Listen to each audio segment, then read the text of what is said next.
نحمده ونصلي على رسوله الكريم أما بعد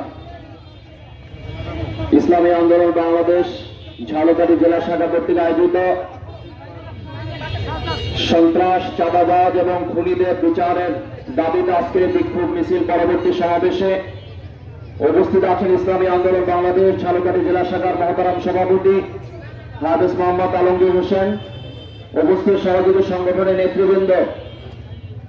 আমরা একটা জিনিস ইতিমধ্যে আমাদের দেশে লক্ষ্য করছি, সেটা হলো জুলাই আগস্ট আসলেই কেমন জানি কোনো না কোনো এক দলের কাদের উপরে শনি ভর করে।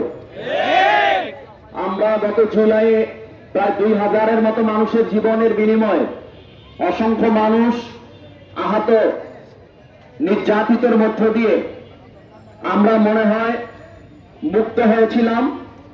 খোলা বাতাসে খোলা আকাশের নিচে আমরা বসবাসের মতো একটা পরিবেশ পেয়েছি, এমন একটা নিঃশ্বাস আমরা ফেলেছিলাম। কিন্তু আমরা দেখতে পাচ্ছি দিন যত সামনের দিকে যাচ্ছে, গত 16 বছরের চেয়ে আরো ভয়াবহ পরিণতি আমাদের সামনে চলে আসতেছে।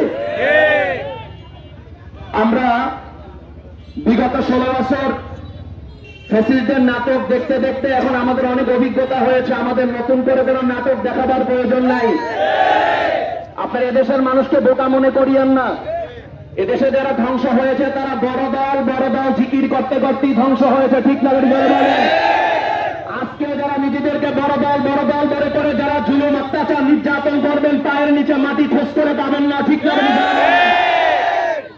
আমরা এই বাংলাদেশের মানুষ শান্তিতে থাকতে চাই, নিরাপদে থাকতে চাই।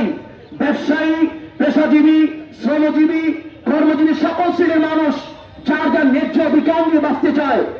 কিন্তু আজকে আমরা কি দেখতে পেয়েছি? আজকে আমরা দেখতে পেলাম নতুন করে আবার কেমন জানি নাটকের সূচনা হয়েছে। ঘটনা 9 তারিখ 11 তারিখে যখন ফ্ল্যাশ হওয়ার সাথে সাথেই কারা যেন কোন দল থেকে তারা স্থায়ীভাবে তাদেরকে বহিষ্কার করে দিয়েছে। আজকে আবার ফেসবুকের মধ্যে নতুন নাটক দেখতে পাচ্ছি, প্রশাসনের মধ্য থেকে বলা হয় যে এখন পর্যন্ত তাদের পরিচয় পাওয়া যায় নাই।